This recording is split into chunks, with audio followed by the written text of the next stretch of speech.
16 मार्च सामाजिक विज्ञान का पूरा पेपर। नमस्कार प्यारे बच्चों, स्वागत आप सभी का आपके अपने YouTube चैनल में। अगर आप राजस्थान बोर्ड कक्षा 10th के स्टूडेंट हैं तो इस वीडियो को आपको कंप्लीट देखना है, क्योंकि आज के इस वीडियो के अंदर मैं आपको राजस्थान बोर्ड कक्षा 10 सामाजिक विज्ञान का एक ऐसा पेपर बताने वाला हूं जो आपके 16 मार्च को आने वाला है। अगर आपने एग्जाम से पहले इस वीडियो को आपने कंप्लीट देख लिया और ये पूरा पेपर आपने अच्छे से तैयार कर लिया तो सामाजिक विज्ञान के पेपर में जो आपके 16 मार्च को होने वाला है, अगर आपने एग्जाम से पहले इस वीडियो को आपने पूरा देख लिया और ये पूरा पेपर आपने अच्छे से तैयार कर लिया तो 16 मार्च सामाजिक विज्ञान के पेपर में आप पूरे 80 में से 80 मार्क्स हैं वो आप ला सकते हैं। तो वीडियो को कहीं पर भी आपको स्किप नहीं करना है, वीडियो को आपको कंप्लीट देखना है। तो जैसा कि प्यारे बच्चों आप देख सकते हैं इस वीडियो के अंदर सामाजिक विज्ञान का पूरा पेपर मैं आपको बताने वाला हूं,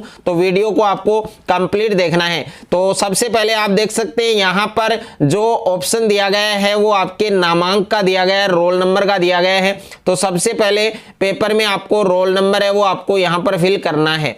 और माध्यमिक परीक्षा 2024 सामाजिक विज्ञान जो आपके 16 मार्च को पेपर होने वाला है वो पूरा पेपर इस वीडियो के अंदर मैं आपको बताने वाला हूं। और यहां पर समय आपको दे रखा है 3 घंटे 15 मिनट, यानी इस पेपर को हल करने के लिए जो समय आपको दिया गया है वो 3 घंटे 15 मिनट का समय आपको दिया गया है। और परीक्षार्थियों के लिए सामान्य निर्देश दे रखे हैं कि परीक्षार्थी हैं वो सर्वप्रथम अपने प्रश्न पत्र हैं उन पर नामांक है वो जरूर लिखें। तो नामांक है, रोल नंबर है वो आपको इस बॉक्स में फिल करना है। और उसके बाद में सेकंड पॉइंट आपको दिया गया है कि सभी प्रश्न हल करने अनिवार्य हैं। और तीसरा पॉइंट है कि प्रत्येक प्रश्न का उत्तर है वो दी गई उत्तर पुस्तिका में लिखिए। तो प्यारे बच्चों ये पूरा पेपर इस वीडियो के अंदर मैं आपको बताने वाला हूं, तो वीडियो को आपको कंप्लीट देखना है। सबसे पहले आपको खंड ए दिया गया है और खंड ए यानी सेक्शन ए आपको दिया गया है।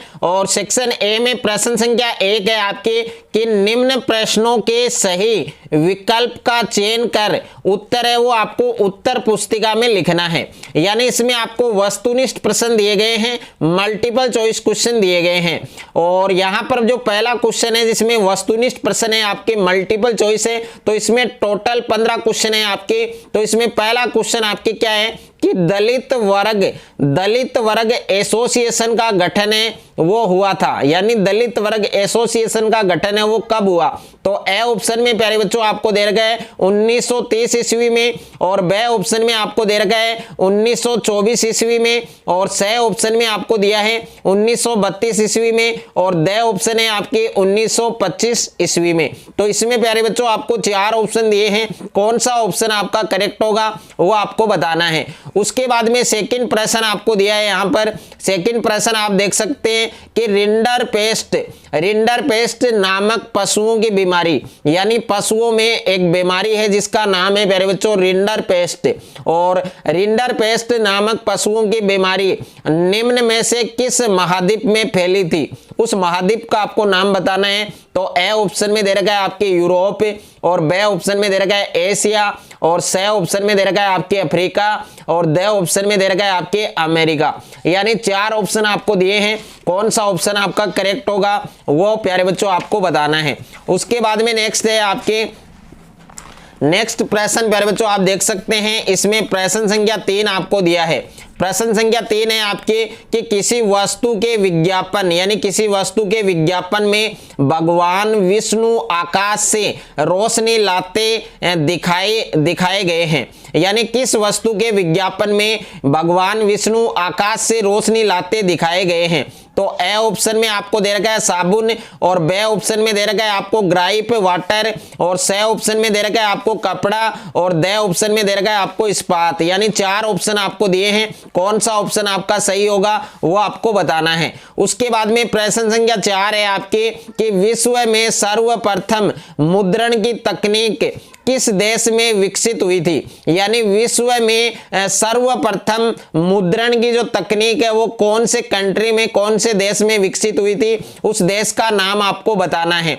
तो ए ऑप्शन में दिया गया है आपको भारत, और बे ऑप्शन में दिया गया है आपको चीन, और स ऑप्शन में दिया गया है आपको जर्मनी, और द ऑप्शन में आपको दिया है फ्रांस। यानी इसमें 4 ऑप्शन आपको दिए हैं, कौन सा ऑप्शन आपका करेक्ट होगा वो आपको बताना है। उसके बाद में प्यारे बच्चों नेक्स्ट है आपके प्रश्न संख्या 5 है कि रियो डी जेनेरो, यानी रियो डी जेनेरो पृथ्वी सम्मेलन है, वो पृथ्वी सम्मेलन का आयोजन है वो कब हुआ था। यानी रियो डी जेनेरो पृथ्वी सम्मेलन का आयोजन है वो कब हुआ था। तो ए ऑप्शन में आपको दिया है 1990 में, और बे ऑप्शन है 1991 में, और स ऑप्शन है 1992 में, और द ऑप्शन है 1995 में। तो इसमें प्यारे बच्चों 4 ऑप्शन आपको दिए हैं, कौन सा ऑप्शन आपका सही होगा वो आपको बताना है। उसके बाद में नेक्स्ट है प्यारे बच्चों प्रश्न संख्या 6 आप देख सकते हैं। प्रश्न संख्या 6 आपके कि सरिस्का बाघ रिजर्व किस राज्य में स्थित है। यानी जो सरिस्का बाघ रिजर्व है वो कौन से स्टेट में स्थित है, कौन से राज्य में स्थित है, ये आपको बताना है। तो ए ऑप्शन में आपको दिया है उत्तर प्रदेश, बे में आपको दिया है असम, और स ऑप्शन में आपको दिया है, यहाँ पर स ऑप्शन आप देख सकते हैं राजस्थान, और द ऑप्शन में है आपके उत्तराखंड। यानी 4 ऑप्शन दिए हैं, कौन सा ऑप्शन आपका सही होगा वो आपको बताना है। प्रश्न संख्या 7 है आपके कि निम्नलिखित में से कौन सा उद्योग, निम्नलिखित में से कौन सा उद्योग दूरभाष कंप्यूटर आदि संयंत्र निर्मित करता है। यानी निम्नलिखित में से कौन सा उद्योग है जो दूरभाष कंप्यूटर आदि संयंत्र निर्मित करता है। तो ए ऑप्शन में है आपके इलेक्ट्रॉनिक, और बे ऑप्शन में आपके स्टील, और स ऑप्शन में है आपके सूचना प्रौद्योगिकी, और द ऑप्शन में है आपके एल्यूमिनियम। यानी 4 ऑप्शन आपको दिए हैं, कौन सा ऑप्शन आपका करेक्ट होगा वो आपको बताना है। प्रश्न संख्या 8 है आपके कि निम्नलिखित में से कौन सा शब्द, यानी निम्नलिखित में से कौन सा शब्द 2 या अधिक देशों के व्यापार को दर्शाता है। यानी निम्नलिखित में से कौन सा देश कौन सा शब्द है, सॉरी निम्नलिखित में से कौन सा शब्द है जो अधिक 2 या अधिक देशों के व्यापार को दर्शाता है। तो ए ऑप्शन में आपको दे रखा है आंतरिक व्यापार, और बे में है आपके बाहरी व्यापार, और स ऑप्शन में है आपके अंतरराष्ट्रीय व्यापार, और द ऑप्शन में आपके स्थानीय व्यापार। यानी इसमें 4 ऑप्शन आपको दिए हैं, कौन सा ऑप्शन आपका सही होगा वो आपको बताना है। उसके बाद में प्रश्न संख्या 9 है आपके। प्रश्न संख्या 9 आप देख सकते हैं कि श्रीलंका कब स्वतंत्र राष्ट्र बना। यानी श्रीलंका है वो कब स्वतंत्र राष्ट्र बना। तो इसमें भी आपको 4 ऑप्शन दिए हैं। ए ऑप्शन में है आपके 1948 ईस्वी में, और बे ऑप्शन है आपके 1949 ईस्वी में, और स ऑप्शन है आपके 1956 ईस्वी में, और द ऑप्शन है आपके 1961 ईस्वी में। यानी इसमें 4 ऑप्शन आपको दिए हैं, कौन सा ऑप्शन आपका सही होगा वो आपको बताना है। उसके बाद में नेक्स्ट है प्यारे बच्चों प्रश्न संख्या 10 आप देख सकते हैं कि बहुजन समाज पार्टी के संस्थापक कौन है। यानी बहुजन समाज पार्टी है उसका संस्थापक कौन है वो आपको बताना है। तो बहुजन समाज पार्टी का संस्थापक कौन है, इसमें प्यारे बच्चों आपको 4 ऑप्शन दिए हैं। तो 4 ऑप्शन आप देख सकते हैं। ए ऑप्शन में आपको दिया है साहू महाराज, बे ऑप्शन में आपको दिया है कांसीराम, और स ऑप्शन में दिया है आपको ज्योतिबा फुले, और द ऑप्शन में दिया है आपको नेहरू जी। तो इसमें 4 ऑप्शन दिए हैं, तो इसमें बे ऑप्शन आपका सही होगा यानी कांसीराम। यानी जो आपके ये जो सभा है इसके क्या पूछा है इस क्वेश्चन में आप देख सकते हैं कि बहुजन समाज पार्टी है, इसके संस्थापक आपको पूछा है। तो बहुजन समाज पार्टी का जो संस्थापक है प्यारे बच्चों वो आपके कांसीराम होगा, यानी बे ऑप्शन आपका सही होगा। उसके बाद में प्रश्न संख्या 11 है आपके कि निम्न में से किस देश ने किसी भी धर्म को राजकीय धर्म के रूप में अंगीकार नहीं किया है। यानी निम्न में से कौन सा देश है जिसने किसी भी धर्म को राजकीय धर्म के रूप में अंगीकार नहीं किया है।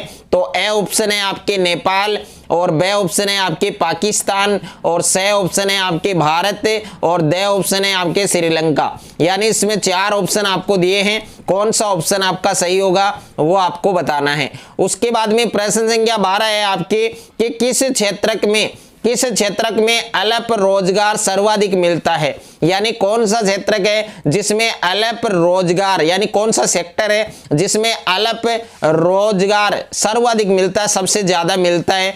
तो यहाँ पर ए ऑप्शन में दे रखा है आपको सेवा क्षेत्रक, और बे में आपको दिया है उत्पाद क्षेत्रक, और स में आपको दिया है उद्योग क्षेत्रक, और द ऑप्शन में दिया है आपको कृषि क्षेत्रक। तो इसमें 4 ऑप्शन आपको दिए हैं, कौन सा ऑप्शन आपका सही होगा वो आपको बताना है। उसके बाद में प्रश्न संख्या 13 है आपके कि एक स्वयं सहायता समूह में सदस्यों की संख्या होती है, यानी एक स्वयं सहायता जो समूह होता है, जो ग्रुप होता है, the number of members in A self help group is. तो एक स्वयं सहायता समूह उसमें सदस्यों की संख्या यानी नंबर ऑफ मेंबर, तो ए ऑप्शन में आपको दिया है 15 से 20 सदस्य, और बे ऑप्शन में दिया है आपको 10 से 15 सदस्य, और स ऑप्शन में दिया है आपको 5 से 10 सदस्य, और द ऑप्शन में दिया है आपको 20 से 25 सदस्य। यानी 4 ऑप्शन आपको दिए हैं, कौन सा ऑप्शन आपका सही होगा वो आपको बताना है। उसके बाद में प्यारे बच्चों नेक्स्ट है आपके प्रश्न संख्या 14। तो प्रश्न संख्या 14 आप देख सकते हैं कि कर्ज लेने के लिए कर्जदार निम्नलिखित में से किसका उपयोग गारंटी देने के लिए करता है। यानी कर्ज लेने के लिए जो कर्जदार होता है वो निम्नलिखित में से किसका उपयोग गारंटी देने के लिए करता है। तो ए ऑप्शन में दे रखा है साख, और बे ऑप्शन में करेंसी नोट, और स में है आपके समर्थक ऋणाधार, और द ऑप्शन में है चेक। तो 4 ऑप्शन दिए हैं, कौन सा ऑप्शन आपका करेक्ट होगा वो आपको बताना है। उसके बाद में है प्रश्न संख्या 15 कि तत्काल इलेक्ट्रॉनिक डाक किसके द्वारा भेजी जा सकती है। यानी तत्काल इलेक्ट्रॉनिक डाक वो किस माध्यम के द्वारा जल्दी भेज सकते हैं। तो ए ऑप्शन है डाकघर, और बे ऑप्शन है बहुराष्ट्रीय निगम, और स ऑप्शन है वायु परिवहन, और द ऑप्शन है आपके इंटरनेट। तो इसमें 4 ऑप्शन दिए हैं प्यारे बच्चों, कौन सा ऑप्शन आपका करेक्ट होगा सही होगा वो आपको बताना है। उसके बाद में प्रश्न संख्या 2 है। प्रश्न संख्या 2 में आपको दिया गया है कि रिक्त स्थानों की पूर्ति कीजिए, यानी फिल इन द ब्लैंक्स, यानी जो रिक्त स्थान है उनकी आपको पूर्ति करनी है। तो इसमें पहला क्वेश्चन है कि 1900 ईस्वी में ईटी पॉल, यानी सन 1900 ईस्वी में ईटी पॉल म्यूजिक कंपनी द्वारा संगीत की एक पुस्तक का प्रकाशन जिसके मुख्य पृष्ठ पर दर्शाई तस्वीर में की घोषणा की गई, यानी किसकी घोषणा की गई वो आपको रिक्त स्थान में फिल करना है। उसके बाद में दूसरा प्रश्न है आपके कि हाथ से बड़े बड़े सुंदर व सुडौल अक्षरों में लिखने की जो कला होती है उसको क्या कहते हैं। यानी हाथ से बड़े बड़े सुंदर व सुडौल अक्षरों में लिखने की जो आर्ट होती है, लिखने की जो कला होती है, उस कला को हम क्या कहते हैं, तो वो आपको रिक्त स्थान में फिल करना है। और उसके बाद में तीसरा प्रश्न है आपके कि राजस्थान के अर्ध शुष्क एवं शुष्क क्षेत्रों में प्रयोग की जाने वाली जल संग्रहण प्रणाली को कहा जाता है। यानी राजस्थान के अर्ध शुष्क और शुष्क क्षेत्र हैं उनमें प्रयोग की जाने वाली जो जल संग्रहण प्रणाली होती है उसको हम क्या कहते हैं, तो वो आपको रिक्त स्थान में फिल करना है। उसके बाद में प्यारे बच्चों नेक्स्ट है आपके 4 नंबर जो रिक्त स्थान आपको दिया गया है कि भारत में व्यवस्था है, यानी भारत में कौन सी व्यवस्था है, तो वो आपको रिक्त स्थान में फिल करना है। और 5 नंबर है आपके रिक्त स्थान,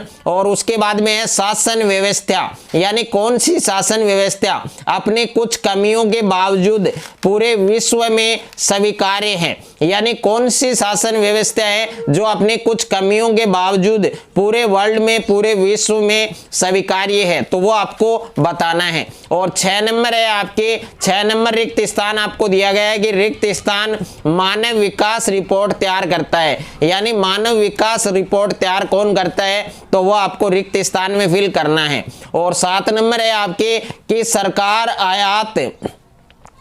आयात होने वाली वस्तुओं की संख्या पर एक सीमा तय कर देती है जिसे क्या कहते हैं। यानी सरकार है वो आयात होने वाली वस्तुओं की संख्या पर एक सीमा तय कर देती है जिसे क्या कहा जाता है, वो आपको रिक्त स्थान में फिल करना है। उसके बाद में प्रश्न संख्या 3 है आपके प्रश्न संख्या 3 आप देख सकते हैं अति लघुतरात्मक प्रश्न, यानी अति लघुतरात्मक प्रश्न आपको दिए हैं। और निम्न प्रश्नों के उत्तर आपको या तो एक शब्द में लिखने हैं या एक पंक्ति में देना है। और यहां पर आप देख सकते हैं कि very short answer type questions, answer the following questions in 1 word और 1 लाइन, या तो एक शब्द में आपको उत्तर लिखना है या एक पंक्ति में आपको उत्तर बताना है। तो यहाँ पर प्रश्न संख्या 1 है आपके कि 1929 में कांग्रेस के लाहौर अधिवेशन के अध्यक्ष कौन थे। यानी 1929 में कांग्रेस के लाहौर अधिवेशन है उसके अध्यक्ष कौन थे, उनका नाम आपको बताना है। उसके बाद में प्रश्न संख्या 2 है आपकी कि भाप के इंजन का निर्माण सर्वप्रथम किसने किया था। तो भाप के इंजन का निर्माण है वो सर्वप्रथम किस वैज्ञानिक ने किया था, ये आपको बताना है। और प्रश्न संख्या 3 है आपके कि आदि औद्योगिकरण का अर्थ बताइए। तो आदि औद्योगिकरण है उसका आपको अर्थ बताना है, उसकी परिभाषा आपको लिखनी है। और प्रश्न संख्या 4 है आपकी कि भारत में प्रोजेक्ट टाइगर की शुरुआत है वो कब हुई थी। कि भारत में प्रोजेक्ट टाइगर है उसकी शुरुआत कब हुई, ये आपको बताना है। और 5वां प्रश्न है आपके कि उस एजेंसी का नाम लिखिए जो सार्वजनिक क्षेत्र में स्टील को बाजार में उपलब्ध कराती है। यानी उस एजेंसी का आपको नाम बताना है जो सार्वजनिक क्षेत्र में स्टील है उसको बाजार में उपलब्ध करवाती है। तो उस एजेंसी का नाम प्यारे बच्चों आपको बताना है। उसके बाद में प्रश्न संख्या 6 है आपके। प्रश्न संख्या 6 आप देख सकते हैं कि बेल्जियम की राजधानी का नाम बताइए। तो इस प्रश्न का आंसर सभी बच्चों को कमेंट बॉक्स में बताना है। और अगर किसी भी प्रश्न में आपको डाउट है तो आप हमें कमेंट के माध्यम से बता सकते हैं। और उसके बाद में प्रश्न संख्या 7 है आपके कि इंग्लैंड के राजकीय धर्म का नाम बताइए। यानी इंग्लैंड का जो राजकीय धर्म है, जो ऑफिशियल रिलीजन है, उसका आपको नाम बताना है। और प्रश्न संख्या 8 है प्यारे बच्चों कि भारतीय जनता पार्टी का मुख्य प्रेरक सिद्धांत क्या है। यानी भारतीय जनता पार्टी है उसका मुख्य प्रेरक सिद्धांत क्या है वो आपको लिखना है। और प्रश्न संख्या 9 है आपके कि अंतिम वस्तुएं किसे कहते हैं।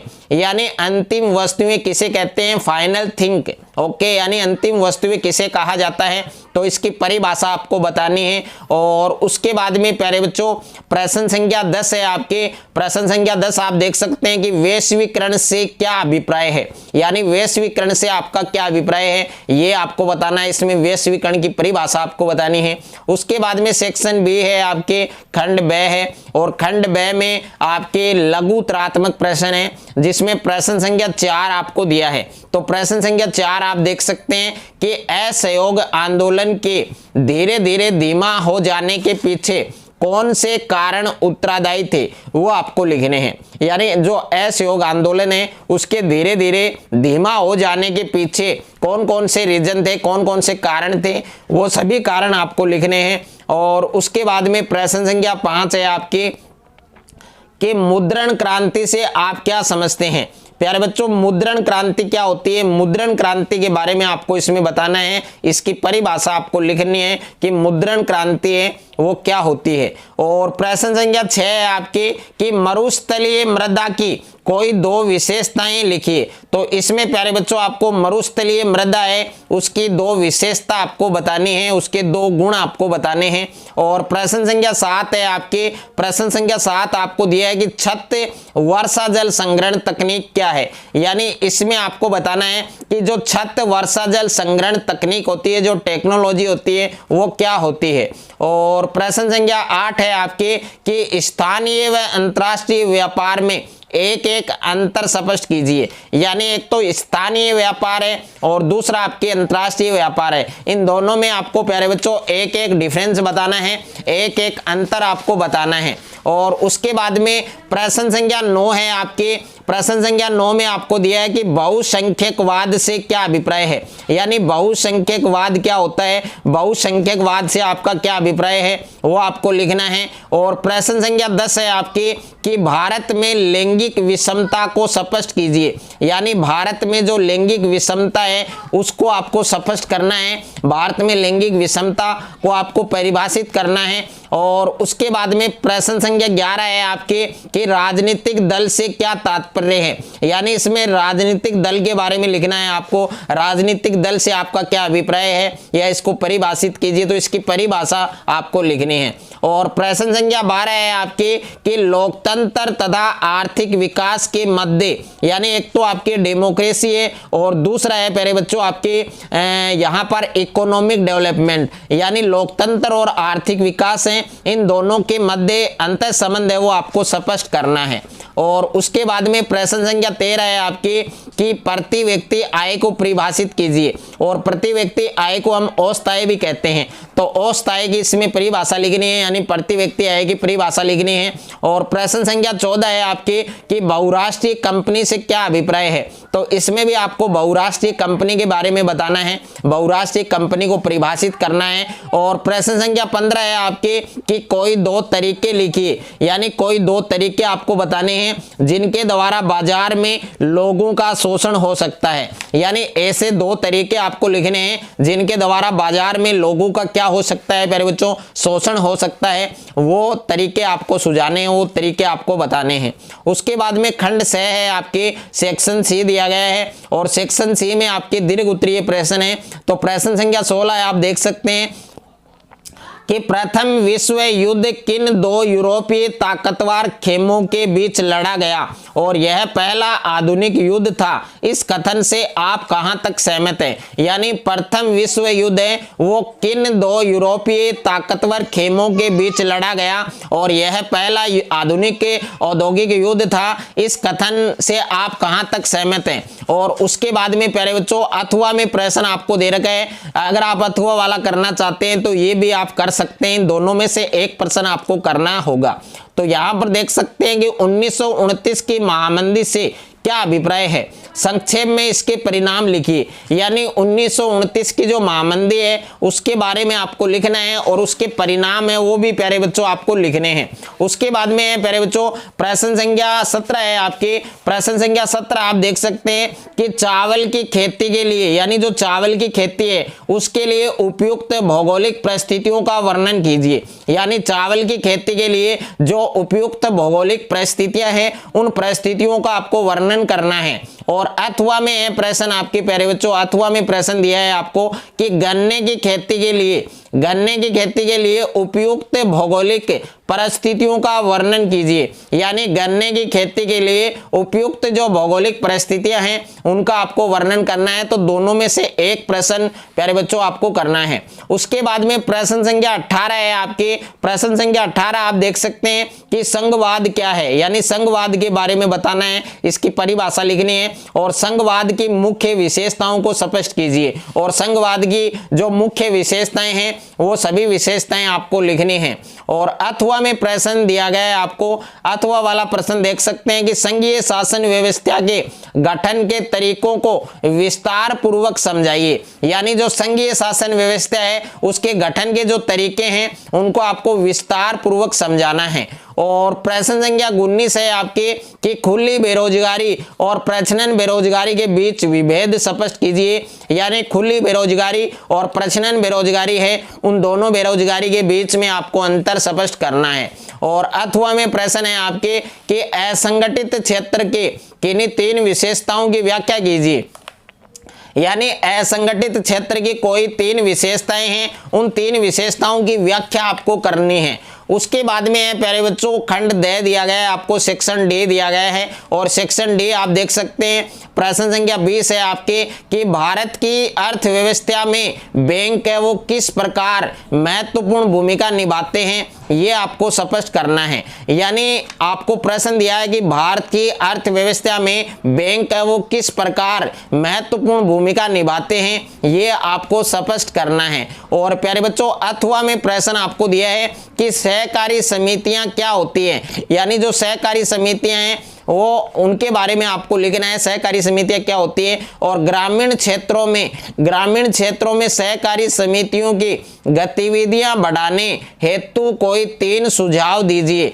यानी सहकारी समितियां क्या होती है और ग्रामीण क्षेत्रों में सहकारी समितियों की गतिविधियां बढ़ाने हेतु कोई 3 सुझाव है वो आपको देने हैं। उसके बाद में है प्यारे बच्चों प्रश्न संख्या 21 है आपके कि उदारवाद क्या है, यानी उदारवाद की परिभाषा लिखनी है। और उदारवादियों की 1848 की क्रांति ने विश्व में किन विचारों को बढ़ावा दिया, यानी उदारवाद क्या है और उदारवादियों के 1848 की क्रांति ने विश्व में किन विचारों को बढ़ावा दिया। उसके बाद में है प्यारे बच्चों 8वां में प्रश्न आपको दिया है कि रूमानीवाद से आप क्या समझते हैं, यानी रूमानीवाद की परिभाषा लिखनी है, इसको परिभाषित करना है। और रूमानीवाद ने राष्ट्रीयता की धारणा के विकास में किस प्रकार योगदान दिया, ये आपको वर्णन करना है। और उसके बाद में है प्यारे बच्चों प्रश्न संख्या 22 है आपके कि दिए गए भारत के रेखा मानचित्र में निम्नलिखित कोयला खानों को अंकित कीजिए,